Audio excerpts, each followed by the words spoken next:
This is Rabbi Sachs coming to you from the Chai Center, and welcome to the Chai Academy. We have been discussing over the past few weeks Genesis, and in our previous class we discussed what was really the original sin. And as we've learned and discussed together, the original sin was not what we kind of thought it is. So previous classes can be found thechaicenter.com/academy. Good afternoon, Eileen. Today we're going to talk about the snake. So of course the snake is it's an enigma. It's what on earth is going on? What on earth is going on? First of all, you have this talking snake, and from the punishment, it seems like it was a walking snake. Stand upright, have a discussion, and it's kind of like a human. So a human snake, a human snake, a human type snake that has a discussion, and the snake communicated with Eve that it's okay to eat from the forbidden fruit, and the snake ate from the forbidden fruit, and Eve ate from the forbidden fruit. Eve was punished, consequences at least, if you don't want to call it a punishment, and so Eve, there was consequences for Eve, consequences for Adam, consequences for the snake. So who was the snake? So most commentaries explain it as such, that the snake was the Atahara, the evil inclination. Every one of us, right, has a good side and a bad side. Every one of us can act like a saint and can be miserable and cunning. We all have our good days and our bad days. We all have challenges, and many times we overcome those challenges, and sometimes we fail those challenges. And the challenge could be really in so many different avenues. You know, the challenges could be, I know, for example, of a very philanthropic person, and it's part of my job, is to raise money to keep the Chai Center afloat, and very philanthropic, gives a lot of charities. And one day I approached him, never approached the person before, and the person basically was rude, and it was ugly. Right? So, is he a bad person? He's very philanthropic. Was it hurtful to me? Absolutely. But is he bad? No. He was at that moment challenged for whatever reason. He could have a fight with his wife. He could have been a bad day in the stock market. I have no idea. But on that day, he failed the challenge. Sometimes you pass, sometimes you fail. So the snake was like an evil incarnation. The snake, however, was external. Once they ate from the forbidden fruit, as we discussed yesterday, once they ate from that forbidden fruit, then the confusion and the fusion becomes internal. Until then, as we discussed yesterday, there was a very, very clear choice. You can do this or do that. One is right, clearly. One is wrong, clearly. But the evil inclination tempted you. Eve did not have to accept the temptation, but she did. And once she did, the evil inclination became internal. So, and life changed. Because if Eve did not eat from this forbidden fruit, who some say once again, it was the vine, it was grapes, and they say that they would have been allowed to eat these grapes and drink wine once Shabbat had come in, once the holy day of Shabbat, but their timing was off. You know, they say timing is everything. They ate these grapes once an hour too early. So poor timing, bad timing. Hi, Susan. So the internalized this evil inclination. Now, whether it's inside or it's outside, the evil inclination is a servant of God. It is not evil. It tries to make us do things, but it's not rebelling against God. It is a servant of God. God is not, if God didn't want evil to be in the world, God could remove it. But God wanted to set up the challenges, set up the tests for us. So the snake at that time was our testing force, albeit outside. Once we ate from this forbidden fruit, it became the testing force, a little bit more complicated. We're not as lofty spiritually. And the testing became from within. But the idea is the same. It's a test on your level. It's a test, and the Atahara, the evil inclination, is the one to test you. It doesn't rebel against God. In fact, it is an angel of God. It's a servant of God, and it does its job like every angel very well. So the way it's taught, it's like this: is that first of all they give an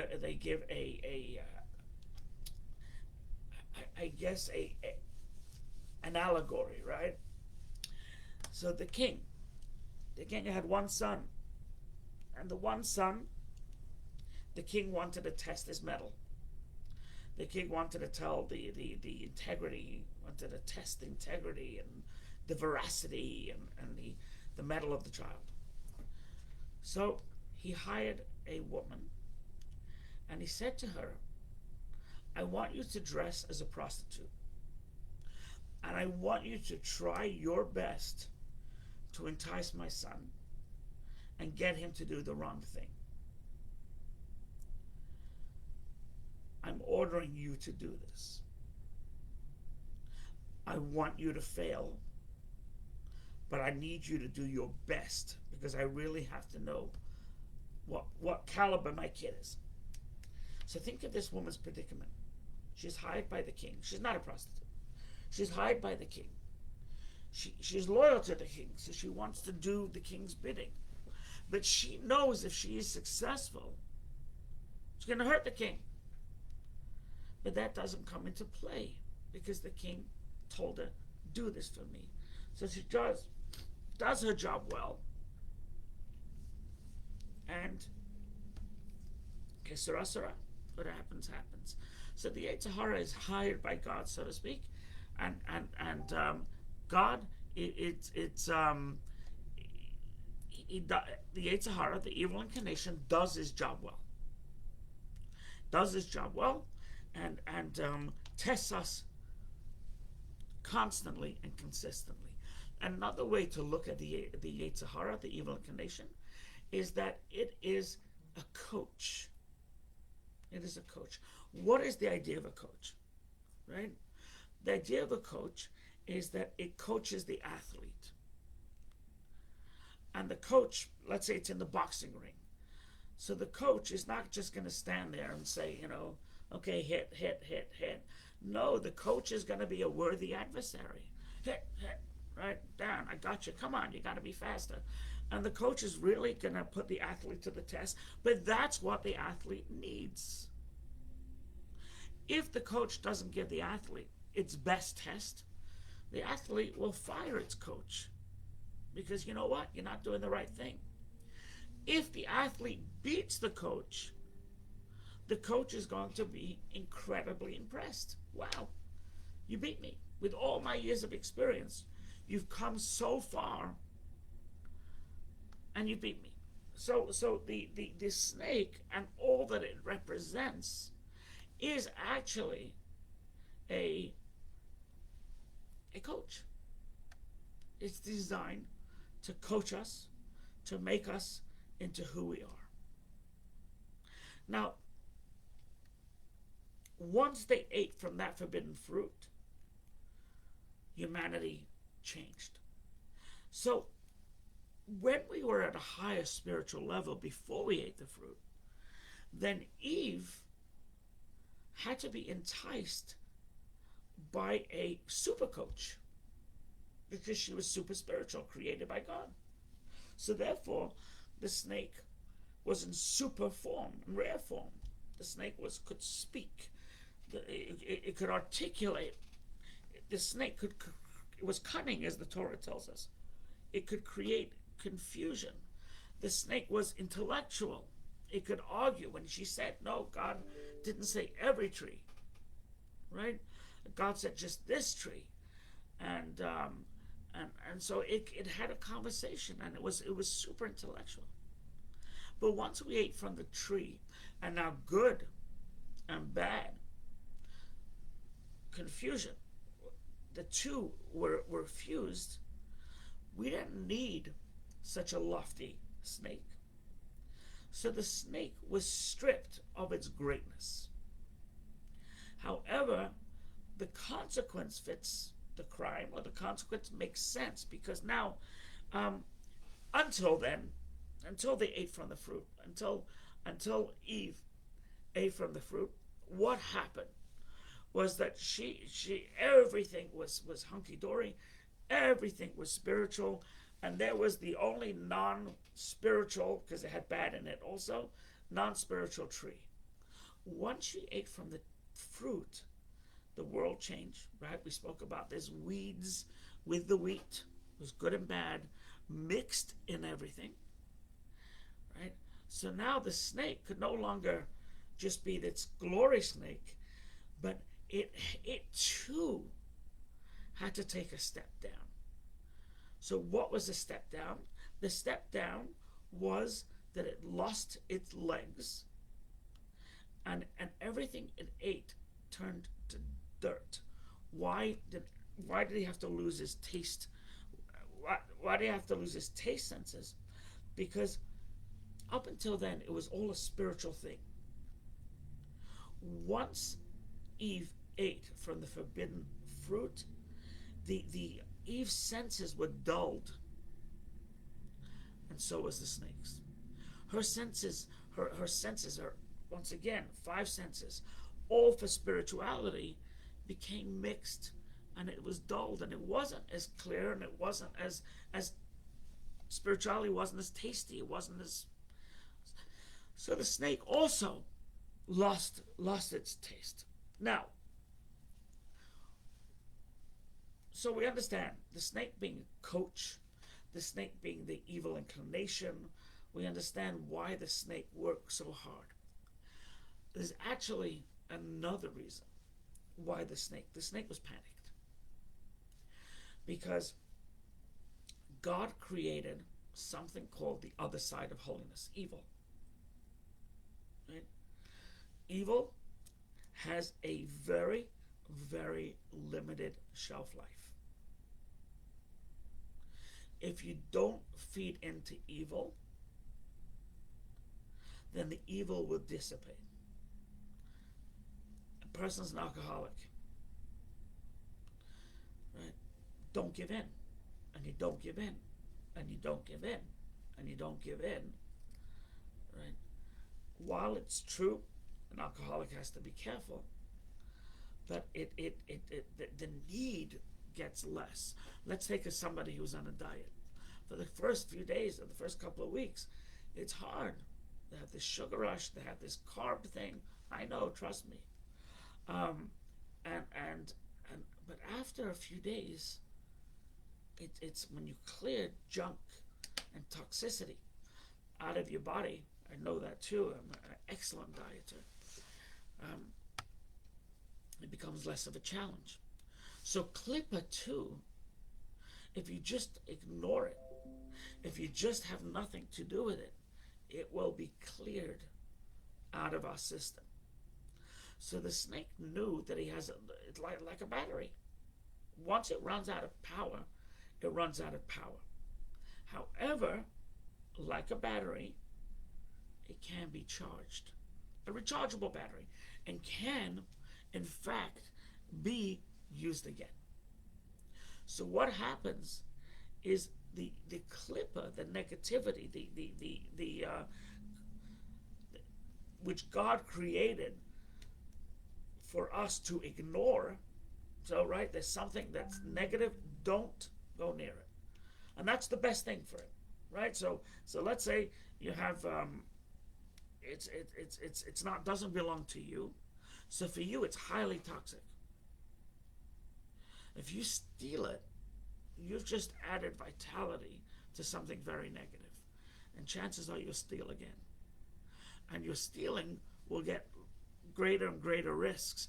It's almost, by the way, going back to sugar, right? Going back to it, let's talk about a movie. So in the 30s and the 40s, whenever they started movies, I'm not sure when it was, Al Johnson, right? In the movies, you never saw movies like we see today. But it is, you watch a movie and you say, wow, that was interesting, that was beautiful, that was, I don't know, the jazz thing, right? And then you watch another movie, and then finally you get to Die Hard, and Die Hard 2, and Die Harder, and Die Again, or whatever it is. It's going to be very hard for you to go back to Al Johnson, because your sugar rush is so great, your need for action, and reading a book, forget about it. Reading a book, that's cold media. I don't want cold media. I want hot media, and the hotter the better. So the snake knew that if he doesn't act, and he doesn't put his tentacles, doesn't hook in the individual, it's going to die. It's a parasite. It's a parasite. A mosquito, you do not let it bite you, and don't let anybody in your family, it will die. It can't live unless it sucks life out of you, blood out of you. And the snake benefits greatly if there's confusion. The clipper benefits greatly. Way it used to be before she ate the fruit. Once again, clipper, negativity, spirituality. Once you mix, which is what it accomplished, it's very easy for it to hang on, because it constantly creates confusion because of the fusion of negativity and spirituality coming together. If individually, communally, and globally, if we, the people, decide that we're done with negativity, we're done with wishful thinking, kind of, right? And we're done with negativity, and we're not going to pay it heed, we're not going to steal it, then the lust of stealing will be done. It will be over, because it can only live if it's in you. But you get rid of it by not nurturing it. It's like a cancer cell. Okay, the cancer cell lives off of you, right? It's a cell that went rogue and is fed by your blood. If you stop it from feeding off your blood, the cancer cell will die. If you stop the clipper, stop the negativity, whatever that may be, right? I know somebody who's curses, drops the bombs, very, very, just like thinks nothing of it. And I once told him, you know what? I think for every time you drop a bomb, it's $1 to the Chai Center. So he laughed and he took me up on it, and it was $20 the first day, right? After a couple of weeks, he actually stopped cursing, and now it's not the first thing that comes to its mind. Why? Because he got rid of it. This person, mind over matter, which is how we're created, got rid of the clipper of cursing, got rid of this lust, this craving, and that's what it is. It's the same thing with sugar, carbs, It's the same thing with alcohol. It's the same thing with drugs, right?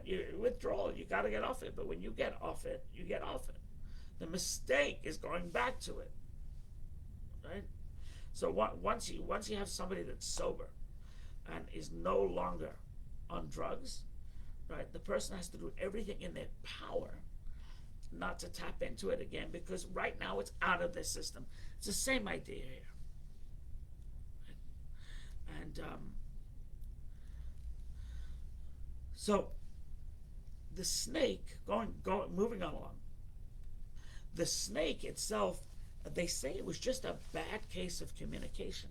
How this thing happened is that God told Adam, if you look in Genesis 2, don't eat anything, don't eat from this forbidden, the tree of good and evil. Do not eat. Adam told Eve, do not eat it, and then he put a fence around it. Not only do not eat it, but do not touch it. The snake, who, by the way, a Barnabel, great rabbi, he says, did it speak or didn't it speak? So there's different opinions. Somebody said the snake actually spoke. Some people say it didn't speak, but it communicated. So the snake somehow communicated to the woman that it's okay to eat. And so how did it communicate? By itself eating. So it ate, and it came down, and Eve saw that it was eating, and nothing happened to it, so Eve ate from it. But so Adam put this fence around. God didn't speak to Eve directly. God spoke to Adam. Adam put the fence and said, don't touch it. She touched it, nothing happened. And why do you put a fence? What's the reason for putting a fence? Right, so you put a fence, for example, around a cliff. So that way you don't fall off the cliff. So a commentary, it may even be a Barnabel, because I think I saw it together. A commentary says as follows, that the fence for Eve, right? So she breached the fence. She touched the tree, and nothing happened. So she said to herself, you know what? What is the concern here? That if I eat from this forbidden fruit, I'll internalize evil, and I'll do something evil, right? Is that the concern? Right? That I'll do something evil? So she says, believe me, I know myself. I won't do anything evil. And she ate from the fruit, and she internalized evil, and God said, that's not good. I told you not to eat from the fruit. But she said to herself, if I can get through one fence, I'm okay. I can get through the next fence, and I'm okay. And so therefore, because I won't sin. I just won't sin. I'll be fine. So they say that's sort of how it happened. Now, we had a question here. Why wasn't Eve afraid of the snake? So we have discussed it before. And it's something like this, is that animals, as God told Adam later on, God told Adam in Genesis 2, the beginning of Genesis 2, that you will rule the animals. That an animal, the nature of an animal is to be afraid of a human being. But you got to be a human being. If you're a human being and you're a good person, then an animal will recognize that you're a good person. If you're a human being and that you do things that's on par with an animal, then the animal will have no respect. So Eve had nothing to worry about the lions, tigers, neither did Noah for that matter, right? In the ark. If you present yourself as a human being, both spiritually and physically, and you're not an animal, then the animals have a natural inclination that this is above, this is not part of my food chain. But if you don't act as a human being, and that can, by the way, can be a discussion in itself. What does that mean? Not acting like a human being. It could be spiritually. It could be figuratively. It could be physically, emotionally. Then you have what to be afraid of in that. So and she could converse. Right? They say, by the way, King Solomon. King Solomon could converse. He was very holy, and he picked up, or he was given the gift of being able to communicate with animals, whatever that means. Right? That he was able to have a dialogue with the animal. Now, when the Torah tells us after the sin that you're going to beat it, the snake, and the snake is going to bite you, right? It could have been talking about the snake, or could have been talking about the Atahara, the evil inclination, that there will always be a battle going on. Always be a battle. The battle is, will you listen to the inclination or not? The inclination is going to try hard. The inclination is a servant of God, and is going to try and test you, and then prosecute you, and then the consequences, right? That's what the snake is made to do, whether it's the exterior evil inclination or the interior evil inclination. So that's a tale as old as time, is that we have tests in our life, right? And do we or do we not succumb to our tests? You know, there's a joke out there that the pardon my voice, I may not be on tomorrow because of testing, but they say, what's considered a lawyer's ethical dilemma? So the ethical dilemma is that client overpaid, and the dilemma is, should I tell the partners? Right? So we all get tested. We all get tested. Right? The question is, how serious is the test, and what is the can you overcome it or not? So that is the ongoing fight between man and snake, man and evil inclination. Right? And the more, once again, and this is an important point, the more you ignore the evil inclination, the less it's going to bother you, because it needs to go elsewhere to suck on someone else's blood and someone else's marrow, and to be a Venus trap there, not with you. So the more you ignore it, and the more you just don't heed its advice and counsel, is the more it will stay completely out of your path, and then you'll definitely be able to overcome any animal. Animals would be afraid of you, any snake, any temptation, etc., etc. Tomorrow's class, if not tomorrow, the next day, depends what's going on, we'll be talking about some additional facts on consequences. So we'll be discussing that. And if you have any questions, now's a good time. I think the Susan mentioned boundaries. That's exactly right. That much of our Jewish living, by the way, is boundaries. Right? We light the Shabbat candles 18 minutes before sunset because of a boundary thing. Do you want to light it in the 18th minute? Do you light it 18 minutes before sunset? And on and on and on and on and on. We have many boundaries in life, and the boundaries could be helpful, but I have to realize what is a boundary and what is the real sin. And that's what Eve got a little confused, and that's Adam's fault. Adam was trying to help, but Adam wasn't clear. Adam didn't communicate properly. Another great lesson in life, right? You gotta communicate properly with your spouse, otherwise there's gonna be trouble. There's gonna be trouble. If you have any questions to ask here, if not, I'm always available, rabbi@thechaicenter.com.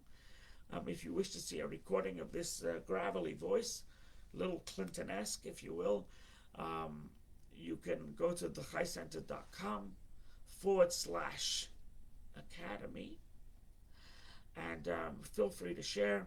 Let people know about this class. It's a good thing. God bless.